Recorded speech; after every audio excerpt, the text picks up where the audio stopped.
छल कपट। ये कहानी है राजा मानसिंह की, जिनकी कोई संतान नहीं थी। राजा मानसिंह को इस बात की बड़ी चिंता थी कि उनकी कोई संतान नहीं है। आगे चलकर इस राज्य का उत्तराधिकारी कौन बनेगा, कौन इस राज्य को संभालेगा और उनके जाने के बाद इस राजगद्दी पर कौन बैठेगा। मुझे क्षमा कर दीजिए महाराज, मैं आपको एक पुत्र तक ना दे सकी जो आगे चलकर आपकी राजगद्दी संभालता। तुम ऐसा क्यों कहती हो बिनावती? इसमें तुम्हारा कोई दोष नहीं है। ये तो हमारे ही कर्म ऐसे रहे होंगे कि हम संतानहीन हैं। राजा का एक मंत्री दिलावर सिंह राजा का बहुत ही खास आदमी था। वो राजा के प्रति बहुत ईमानदार था। उसे राजा मानसिंह की बहुत चिंता रहती थी। राजा रानी को परेशान देखकर दिलावर सिंह एक दिन राजा से कहता है, क्षमा करना महाराज, पर मैं कुछ कहना चाहता हूँ। हाँ दिलावर सिंह, कहो।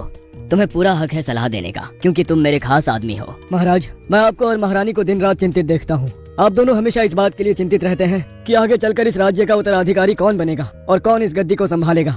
पर कुछ हद तक ये बात सही भी है महाराज। अब आप बूढ़े हो चले हैं तो आपको आगे का सोच कर चलना होगा। आपकी कोई संतान नहीं है, मेरी मानिए तो आप ऐसा करिए। हमारे राज्य में एक से बढ़कर एक योग्य लड़के हैं। आप उन्हीं में से किसी एक को चुनकर इस राज्य का उत्तराधिकारी क्यों नहीं बना लेते? राजा और रानी को दिलावर सिंह की ये सलाह बहुत अच्छी लगी। राजा मानसिंह ने दिलावर सिंह को हुक्म दिया कि वो पूरे राज्य में इस बात की घोषणा कर दे कि राजा अपने राज्य में से ही किसी एक योग्य लड़के को चुनकर अपने राज्य का अगला राजा बनाएंगे। इसलिए सभी योग्य लड़के शाम की सभा में हाजिर हो जाएं। दिलावर सिंह पूरे राज्य में इस बात की घोषणा करवा देता है। राज्य में बहुत सारे लोग ये बात सुनकर खुश हो जाते हैं और राजगद्दी के लालच में आकर शाम की सभा में हाजिर होते हैं। लेकिन राजा ने राज्य में से ही 10 साल तक की उम्र के एक से बढ़कर एक योग्य 8 लड़कों को चुना। ये सब देखकर सब हैरान थे कि उन्होंने जवान लड़कों को छोड़कर छोटे छोटे बच्चों को ही क्यों चुना। इसके बाद राजा ने उन्हें एक कार्य दिया। ये लो बच्चों, ये पौधे का बीज है। एक एक बीज तुम अपने घर में किसी एक गमले में लगाओ और अपनी इच्छा अनुसार जिसको जैसा अच्छा लगे इस बीज की देखभाल करना। 6 महीने बाद मैं देखूंगा जिसका पौधा सबसे अच्छा होगा और जिसने अपने पौधे की सबसे अच्छी देखभाल की होगी वही इस राज्य का अगला राजा बनेगा, यानी कि इस राज्य का अगला राजा कहलाएगा। सारे बच्चे राजा से वह एक एक बीज लेकर घर आ जाते हैं और अपने गमले में लगा देते हैं। हर बच्चे के घर वाले इसी लालच में थे कि हमारा ही बच्चा अगला राजा बने। सभी के घर वालों ने अपने बच्चों के साथ गमले में राजा द्वारा दिए गए बीज बोए और उसकी खूब देखभाल करने लगे। सब अपने अपने तरीके से बीज की देखरेख कर रहे थे। कोई उसे पानी डालकर सींच रहा था तो कोई खाद पदार्थ डालकर पौधे को बड़ा कर रहा था। तो चिंता ना कर बेटे, इस पौधे की देखभाल तो मैं ही करूंगी। वैसे भी महाराज को कौन सा पता लगने वाला है कि पौधे की देखभाल कौन कर रहा है। बस मैं तो चाहती हूँ कि इस राज्य का अगला राजा तू ही बने। नजर ना लगे मेरे बेटे को। बेटा, इस पौधे को देखना मैं कितने खाद पदार्थ डालता हूँ, जिससे खुद ही कुछ ही दिनों में ये पौधा बड़ा हो जाएगा और सबसे अच्छा पौधा तुम्हारा ही दिखेगा। महाराज तुम्हें अपने राज्य का अगला राजा घोषित करने से खुद को नहीं रोक पाएंगे। ये बात तुम मुझसे लिखवा के ले लो। हाँ माँ, आज पूरे 6 महीने हो गए हैं महाराज द्वारा हमें ये बीज दिए हुए। सबके गमले में पौधे उग गए हैं, लेकिन एक सिर्फ मेरा ही गमला है जिसमें पौधा ही नहीं है। तुम तो जानती हो ना माँ कि मैंने कोई कसर नहीं छोड़ी जी जान से मेहनत करने में, इस पौधे को उगाने में, लेकिन ना जाने क्यों ये पौधा उगा ही नहीं। आज सभी बच्चे अपने अपने पौधे लेकर सभा में आएंगे, लेकिन मैं क्या लेकर जाऊंगा? खाली गमला। माँ, मैं क्या सोच रहा था कि मैं ये गमला लेकर महाराज के पास नहीं जाऊंगा। क्या फायदा, पौधा तो होगा नहीं। खाली गमला लेकर जाऊंगा तो भरी सभा में सभी मेरा मजाक उड़ाएंगे। बेटा कमल, तू ऐसा क्यों सोचता है? कोई बात नहीं, तुमने अपनी मेहनत तो पूरी की थी। गमले में पौधा नहीं हुआ इसमें तुम्हारी कोई गलती नहीं बेटा। मैं तो कहती हूँ तुम्हें खाली गमला लेकर भी महाराज के दरबार में जाना चाहिए। ठीक है माँ, तुम कहती हो तो मैं सभा में खाली गमला लेकर जरूर जाऊंगा। भले ही कमल के गमले में पौधा नहीं उगा था, लेकिन कमल में राजा के सामने सच बोलने का साहस था। अब सारे बच्चे और उनके घर वाले 6 महीने पूरे होने पर सभा में अपने अपने गमले लेकर पहुँचे। तभी राजा मानसिंह और रानी भीनावती सभी के गमले में पौधों को देखने लगे कि सभी के पौधे अच्छे उगाए हैं। अंत में राजा कमल के गमले को देखते हैं कि उसमें तो पौधा ही नहीं है। भरी सभा में सारे कमल के खाली गमले को देखकर मजाक उड़ाने लगे और हंसने लगे। सब लोग हंसना और मजाक उड़ाना बंद करो। बोलो बेटा, तुम्हारे गमले में पौधा क्यों नहीं है? महाराज, इसमें मेरी कोई गलती नहीं है। पूरे 6 महीने तक मैंने जी जान से मेहनत की और आपके द्वारा दिए गए बीज को मैंने पानी से सींचा। उस बीज की दिल से खूब सेवा की ताकि वो 6 महीने बाद एक खिलखिलाता सा पौधा बनकर निकले, लेकिन उस बीज से पौधा ही नहीं निकला महाराज। राजा मानसिंह कमल की पूरी बात सुनते हैं और आखिर में इस नतीजे पर पहुँचते हैं। तुम सब जो इस बच्चे का मजाक उड़ा रहे थे, क्या तुम जानते भी हो ये बच्चा कितना बहादुर है? मैं तो इस बात से हैरान हूँ कि तुम सबके गमले में पौधा कैसे उग सकता है। तुम सब बच्चों ने और तुम्हारे माता पिता ने मेरे साथ और पूरे राज्य के साथ छल कपट किया है, क्योंकि जो बीज मैंने तुम सबको दिए थे वो एकदम खराब बीज थे। उसमें से तो कभी पौधा उग ही नहीं सकता था। लेकिन तुम सबने और तुम्हारे घर वालों ने राजगद्दी के लालच में मेरे द्वारा दिए गए बीज बदल दिए और दूसरे बीज लगा के पौधे उगाए। तुम सबने मिलकर मेरे साथ धोखा किया। अगर इस राज्य का अगला राजा और उत्तराधिकारी बनने के लायक है तो वो बस कमल है, क्योंकि उसने बीज नहीं बदले। उसका गमला खाली था, उसके गमले में पौधा नहीं था, लेकिन फिर भी उसने साहस किया मुझे सच बोलने का और खाली गमले को भरी सभा में ले आया। सोचो, उसकी माँ ने उसे कितने अच्छे संस्कार दिए हैं। इसलिए इस राज्य के लिए कमल से बढ़कर राजा कोई नहीं हो सकता।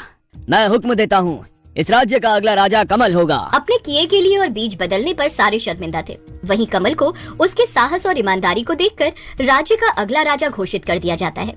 अब राजा मानसिंह के साथ रानी भीनावती और मंत्री दिलावर सिंह भी अपने राज्य के लिए बहुत खुश थे। 2 बकरियों की कहानी। बोना बहुत ही आलसी किस्म का लड़का था। बोना के घर में उसकी एक माँ थी। वो सिर्फ नाम से ही बोना नहीं था, बल्कि उसका नाम इसलिए उसकी माँ ने बोना रखा था क्योंकि वो सच में कद काठी में बहुत छोटा रह गया था। काम तो वो कोई करता नहीं था, उसकी माँ ही मजदूरी करके घर का खर्च चलाती थी।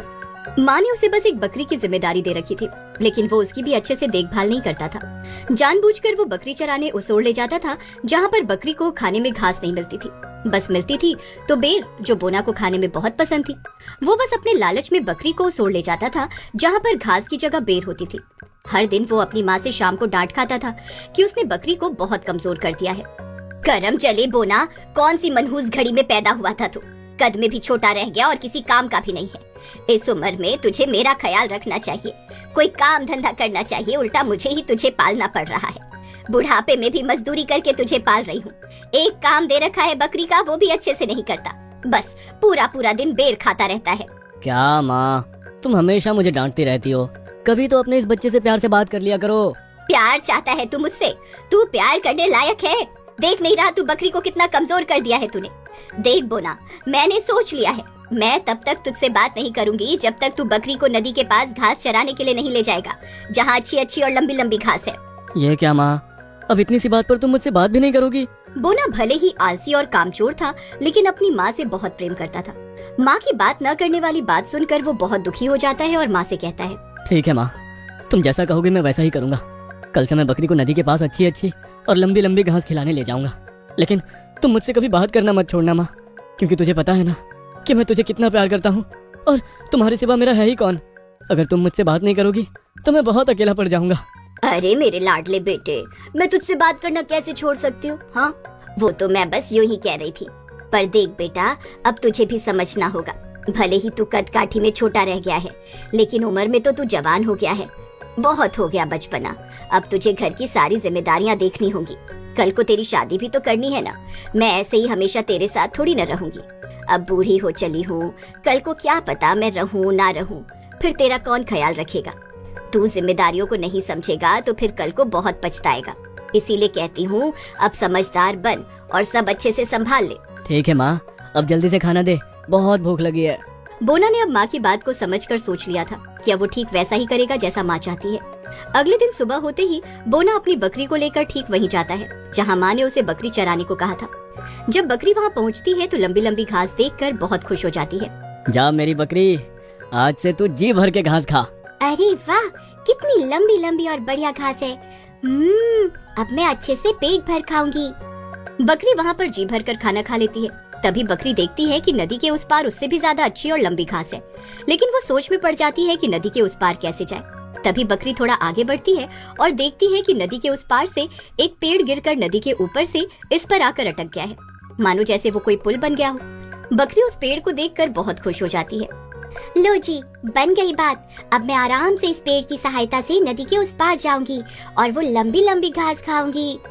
तभी बकरी उस पुल जैसे पेड़ पर चढ़कर नदी के उस पार जाने लगी। जैसे ही बकरी नदी के बीचों बीच पहुंची, तभी बकरी देखती है कि नदी की दूसरी ओर से भी एक बकरी उस पुल की सहायता से इस पार आ रही है। जब दोनों बकरियों का आमना सामना होता है तो वो दोनों एक दूसरे से कहने लगती हैं, तुम पीछे हट जाओ, पहले मैं उस पार जाऊंगी। नहीं, तुम पीछे हटो, पहले मैं उस पार जाऊंगी। देखो, तुम खामखा बहस कर रही हो, जबकि तुम खुद जानती हो कि पहले मुझे ये पुल जैसा पेड़ दिखा और जिस पर चढ़कर मैं नदी पार करने आई हूँ। नहीं, तुम झूठ बोल रही हो, मैंने पहले इस पेड़ को देखा था। इसी तरह बहुत देर तक दोनों बकरियों की बहस चलती रही, पर बोना की बकरी बहुत समझदार थी। वो समझ गई थी कि ये बकरी उससे खामखा बहस कर रही है और अपनी बात मनवाना चाहती है। बोना की बकरी ने समझदारी से काम लिया और कहा, अगर हम दोनों बहस करते रहे तो ऐसे काम नहीं चलेगा। ना तो तुम नदी के इस पार आ पाओगी और ना ही मैं नदी के उस पार जा पाऊंगी। इसलिए मैंने सोचा है मैं नीचे झुक जाती हूँ और तुम मेरे ऊपर से टाप कर निकल जाना। देखा, झूठ झूठ ही होता है। आखिर तुम्हें हार माननी ही पड़ी ना। अब चलो जल्दी से झुक जाओ और मैं तुम्हें टाप कर निकल जाऊं। बोना की बकरी को उस झूठी और घमंडी बकरी पर बहुत गुस्सा आ रहा था, लेकिन उसने कुछ नहीं बोला और समझदारी से काम लिया। वो नीचे झुक गई। जैसे ही दूसरी बकरी उसे टाप कर निकलने वाली होती है कि तभी उसका एक पैर फिसल जाता है और वो नदी में गिर जाती है। बचाओ, बचाओ, बचाओ। अब आया ना मजा। तुम अपनी बात को जबरदस्ती और झूठ बोलकर मनवाना चाहती थी, जबकि तुम अच्छे से जानती थी कि तुम्हें ये पुल पहले नहीं दिखा था। पहले मैंने देखा था, लेकिन तुम इतनी घमंडी और झूठी हो कि तुम बस अपनी बात को सच मनवाना चाहती थी। मैं पानी में डूब जाऊंगी, मुझे बचा लो, मुझे यहाँ से निकालो। नहीं, तुम पहले अपने किए के लिए मुझसे माफी मांगो और मुझसे वादा करो कि आज के बाद तुम ऐसा कभी किसी के साथ नहीं करोगी और कभी झूठ को सच साबित करने की कोशिश नहीं करोगी। हाँ हाँ, मैं माफी मांगती हूँ तुमसे। मुझसे बहुत बड़ी गलती हो गई, मुझे ऐसा नहीं करना चाहिए था और मैं तुमसे वादा करती हूँ आज के बाद मैं किसी के साथ ऐसा नहीं करूँगी। बोना की बकरी उस दूसरी बकरी को अपना पैर देकर नदी से बाहर खींच लेती है और उसकी जान बचा लेती है। दूसरी बकरी अपने किए पर बहुत शर्मिंदा थी। पीछे खड़ा बोना अपनी बकरी की बहादुरी को देखकर बहुत खुश हो जाता है। फिर बोना की बकरी नदी के उस पार जाकर लंबी लंबी घास चर के आती है।